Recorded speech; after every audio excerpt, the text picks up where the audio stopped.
예, 2021년 8월 29일 길가온교회 주일예배 말씀입니다.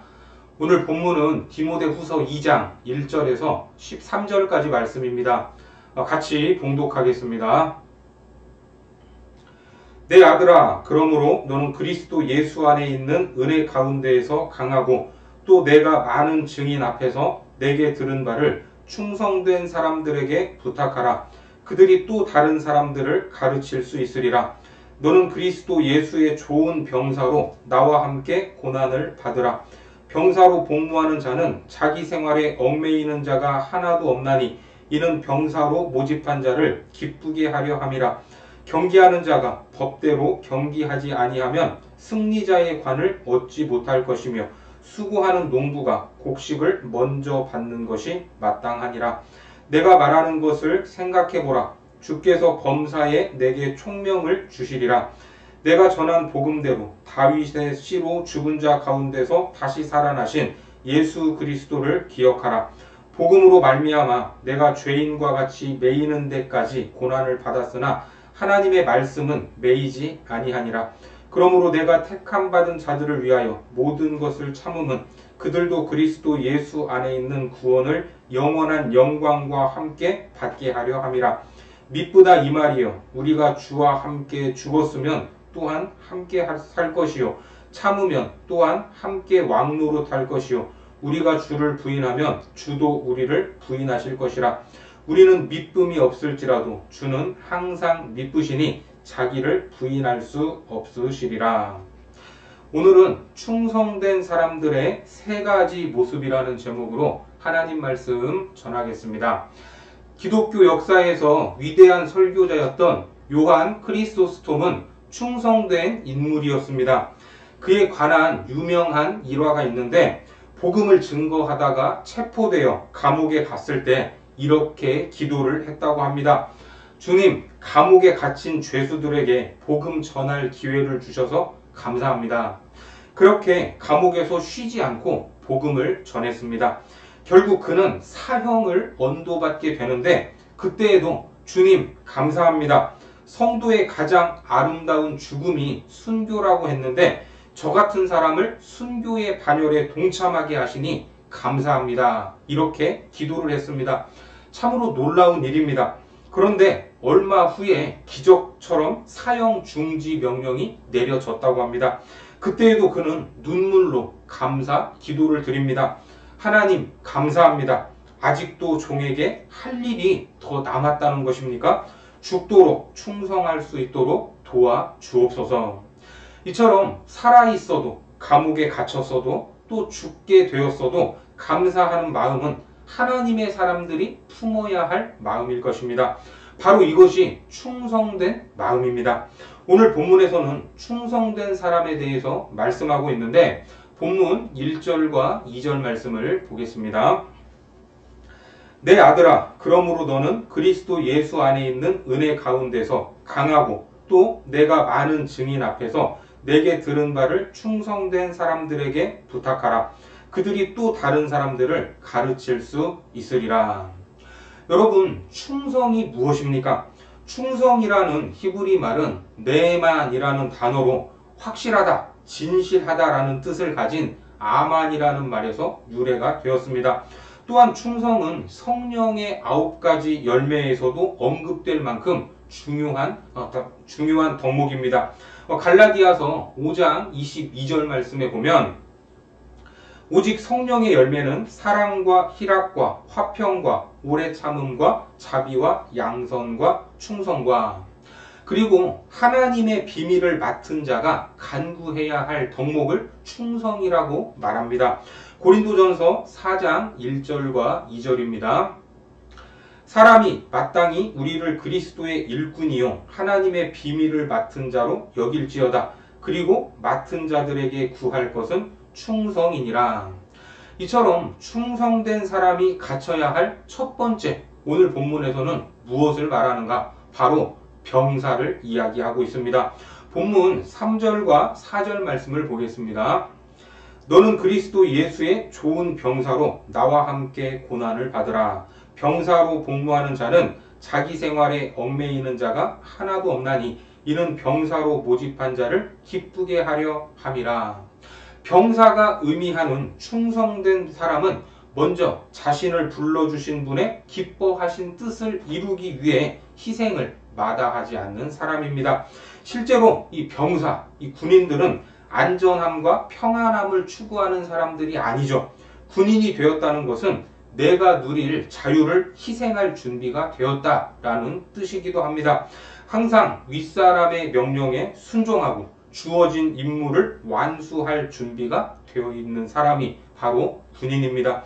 그래서 바울은 디모데에게 예수 그리스도의 좋은 병사로 고난을 받을 것을 권하면서 그러기 위해서는 자기 생활에 얽매이지 않아야 하고 오직 자신을 모집한 사람, 국가와 국민을 기쁘게 하려는 사람이다. 이렇게 정의하는 것입니다. 그렇습니다. 참된 병사, 곧 군인의 모습은 자신이 중심이 아니라 자신을 불러주신 분을 중심으로 살아갑니다. 그래서 가라고 하면 가고 오라고 하면 오는 것입니다. 이번에 우리 정부에 협조를 했던 아프간 조력자들 390명을 구출한 66명의 공군 특수임무단의 군인들, 그 모습이 바로 이런 모습일 것입니다. 통제되지 않는 혼란한 지역에서 언제 어떻게 공격받을지 모를 상황이지만 국가의 명령 앞에 자기의 목숨을 걸고 임무를 성공적으로 완수하지 않았습니까? 이것이 바로 군인의 모습인 것입니다. 특히 우리는 그리스도의 용사로서 영적 전쟁을 치르는 군사입니다. 그 영적 전쟁에서도 적들이 어떤 방법으로 우리를 조롱하고 공격해 올지 모릅니다. 이런저런 핍박이 있고 때로는 유혹도 있습니다. 이런 모든 시험과 고난을 잘 이기고 견디는 사람, 그 사람이 바로 충성된 병사인 것입니다. 만일 우리가 승리만을 생각하면서 현재의 고난을 감당하려고 하지 않는다면 전쟁에서 승리할 수 없을 것입니다. 최정예 요원들이 어떻게 만들어질까? 강한 훈련과 혹독한 과정을 견뎌내는 사람들입니다. 그런 훈련이 있었기에 실전에서도 승리할 수 있다는 것입니다. 군인은 전쟁을 대비해서 준비하고 있지만 전쟁을 할 수도 있고 하지 않을 수도 있습니다. 하지만 우리가 마주한 영적 전쟁, 그것은 반드시 치러야 할 전쟁입니다. 그리스도인이라는 아무도 피할 수 없는 것, 이것이 바로 영적 전쟁이라는 것을 기억하시기 바랍니다. 그래서 충성된 사람은 고난을 피하지 않고 고난 뒤의 영광을 바라보며 더욱 힘을 내는 사람들, 이것이 바로 충성된 사람의 모습입니다. 다음으로 충성된 사람이 갖추어야 할 두 번째는 운동선수로서의 모습이 있습니다. 본문 5절 말씀을 보겠습니다. 경기하는 자가 법대로 경기하지 아니하면 승리자의 관을 얻지 못할 것이며, 운동선수가 의미하는 충성된 사람의 특징은 규칙을 지키며 최선을 다하는 것입니다. 운동선수에게 가장 중요한 것은 정해진 규칙을 지키는 일입니다. 전쟁은 이기기 위해서라면 수단과 방법을 가리지 않지만 운동 경기는 정해진 수단과 방법이 있습니다. 이번 도쿄 올림픽에서도 많은 국민들이 열광했던 여자 배구, 거기에서 브라질의 유력한 선수 한 명이 도핑에 걸려 경기에 출전하지 못했습니다. 바울은 이런 경기자의 모습을 그리스도의 일꾼들에게 요구하면서 규칙을 잘 지켜야 한다. 그렇게 달리고 싸우며 최선을 다하듯이 그리스도의 일꾼들도 법을 지키면서 하나님의 일을 감당해야 한다고 말하는 것입니다. 자, 그렇다면 여기에서 말하는 법은 무엇일까? 바로 하나님의 말씀을 의미합니다. 하나님의 말씀대로 살아가는 사람이 충성된 사람이라는 말입니다. 하지만 하나님의 일꾼들이 지켜야 하는 법은 하나님의 말씀에만 국한되지 않습니다. 특히 세상은 자기들은 그렇게 살지 않아도 그리스도인들에게는 더 엄격하고 높은 수준을 요구하고 있지 않습니까? 따라서 그리스도인들은 하나님의 말씀대로 살아가면서 동시에 세상의 법과 도덕도 중요하게 여겨야 합니다. 물론 하나님의 법과 세상의 법이 충돌을 할 때는 하나님의 법이 우선입니다. 그러나 대부분의 경우에는 하나님의 법을 잘 지키면서 세상의 법과 도덕도 지켜나갈 수 있습니다. 문제는 하나님의 일을 한다고 하면서 세상의 법과 도덕을 소홀히 여기는 사람들 때문에 문제가 발생합니다. 그런 사람들은 하나님 앞에서 충성된 사람이다, 이렇게 인정받을 수 없는 것입니다. 세 번째로 충성된 사람이 갖추어야 할 것은 농부의 모습입니다. 본문 6절 말씀을 보겠습니다. 수고하는 농부가 곡식을 먼저 받는 것이 마땅하니라. 농부가 의미하는 충성된 사람의 특징은 무엇인가? 바로 모든 수고를 다하고도 겸손히 하나님을 의지하는 태도일 것입니다. 농사를 짓는 분들을 보면 참으로 부지런하다 하는 것을 알 수 있습니다. 아침부터 저녁까지 쉬지 않고 일을 하시는 것 같습니다. 씨를 뿌리는 일에서부터 추수할 때까지 그 시기를 정확히 맞추어야 합니다. 그렇게 온 마음과 힘을 기울여서 곡식과 작물들을 돌보지 않습니까? 그래서 모든 수확은 농부의 흘린 땀과 비례할 때가 많습니다. 하지만 충성된 농부는 자신의 모든 노력으로 수확이 결정된다, 이렇게 여기지 않을 것입니다. 농부가 더욱 중요하게 여기는 것은 바로 하나님의 은혜와 도우심입니다. 자연재해가 일어났을 때 한 해 농사를 망쳐서 망연자실해하는 분들을 보면 참으로 안타까운 마음이 듭니다. 단 한 번 휘몰아친 태풍, 짧은 기간 이어지는 폭염과 가뭄으로 인해 자기의 노력과 열심에 상관없이 처절한 수확량을 마주해야 하는 것입니다. 사람의 힘으로 어찌할 수 없는 변수들이 있다 하는 것을 농부들은 알고 있습니다. 그래서 충성된 농부는 겸손히 누구를 의지합니까? 하나님을 의지할 수밖에 없습니다. 풍년을 맞이했다고 해도 그것이 전적으로 내 노력이 아니기에 모든 공로를 하나님께 돌립니다. 고린도전서 3장 6절과 7절 말씀 보겠습니다. 나는 심었고 아볼로는 물을 주었으되 오직 하나님께서 자라나게 하셨나니 그런즉 심는 이나 물 주는 이는 아무것도 아니로되 오직 자라게 하시는 이는 하나님뿐이니라. 그리스도의 일꾼도 이런 마음과 태도를 가져야 합니다. 자신의 수고를 아끼지 않고 최선을 다하지 않고서 어떠한 영적 수확도 얻을 수 없다는 것을 잘 알고 있지만 그 결과를 하나님께 맡겨야 하고 의지해야 하는 겸손함도 있어야 하는 것입니다. 그래서 한 영혼을 얻기 위해 땀과 눈물을 흘리지만 모든 일을 하나님이 하셔야 한다 하는 것을 고백합니다. 따라서 나의 수고를 하나님이 사용하셔야지 영적인 추수가 이루어진다는 것을 믿고 그렇게 되기를 기도해야 하는 것입니다. 그렇게 열매를 얻었을 때 한 영혼이라도 얻게 된다면 감사하고 또 감사해야 할 것입니다. 이런 일꾼에게 하나님은 상급을 예비하고 계십니다. 누가복음 19장 17절 말씀에 보면 주인이 이르되 잘하였다 착한 종이여 내가 지극히 작은 것에 충성하였으니 열 고을 권세를 차지하라 하고, 수고하는 농부가 곡식을 얻는 것이 당연하듯 하나님의 일꾼들 역시 충성할 때 하나님이 예비하신 상급을 받게 될 것입니다. 사람들은 처음부터 인정받고 크게 되기를 원하지만 사실은 작은 일부터 시작해야 큰 일도 감당할 수 있습니다. 여러분들은 하나님 앞에서 충성된 사람들입니까? 막연히 충성된 것이면 안 됩니다.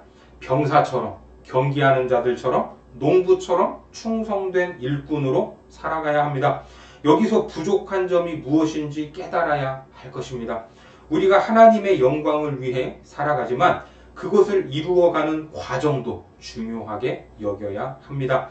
거룩한 목적을 위해 수단과 방법을 가리지 않는다면 그 거룩한 목적도 그 의미가 퇴색할 것입니다. 따라서 하나님의 사람은 사소하더라도 다른 사람에게 덕이 되고 있는지, 하나님의 영광을 가리지는 않는지 주의 깊게 살피며 일을 하는 것이 좋습니다. 또한 빠른 결과를 보기 위해 세상의 방법을 동원하지 마시기 바랍니다. 하나님의 법과 세상의 도덕을 함께 지키며 순리대로 처리할 때 하나님은 기뻐하실 것입니다. 때로는 돌아가는 길이 더욱 안전하고 빠른 길이 될 수 있음을 우리는 알아야 합니다. 특히 오늘 나왔던 병사, 경기하는 자, 농부의 공통점을 생각해 보면 한 번의 노력으로 많은 것을 얻으려고 하지 않는다는 것입니다. 최정의 군인이 한두 번의 훈련으로 만들어질 수 있습니까? 제가 근무했던 논산의 육군훈련소에는 이런 글귀가 있었습니다. 훈련에서 땀 한 방울은 전투에서 피 한 방울이다. 그렇습니다. 하나님이 허락하신 이 땅의 일반적인 원리도 뿌린 만큼, 노력한 만큼 거둔다는 것입니다. 그런데 순리를 거슬러 한순간에 모든 것을 이루려는 소위 말해 대박을 원하는 것이 시대의 조류가 되어가고 있습니다. 영적인 것은 더더욱 훈련 없이 되는 것은 하나도 없음을 알아야 합니다. 본문 9절과 10절 말씀을 보겠습니다. 복음으로 말미암아 내가 죄인과 같이 매이는 데까지 고난을 받았으나 하나님의 말씀은 매이지 아니하니라. 그러므로 내가 택함 받은 자들을 위하여 모든 것을 참음은 그들도 그리스도 예수 안에 있는 구원을 영원한 영광과 함께 받게 하려 함이라. 이처럼 바울도 고난 가운데 있었지만 참고 인내했다고 고백하고 있습니다. 또한 영적이기 때문에 과정을 무시해도 좋다 하는 태도는 옳지 않습니다. 실제로 경건 훈련을 하는 만큼 경건해질 수 있고 경건의 능력을 갖추게 되는 것입니다. 디모데전서 4장 7절 말씀을 보면 망령되고 허탄한 신화를 버리고 경건에 이르도록 내 자신을 연단하라. 영적인 대박 정신을 벗어버리고 기본적인 훈련을 게을리하지 않으므로 눈물을 흘리며 씨를 뿌리는 삶을 살아가야 한다는 말입니다.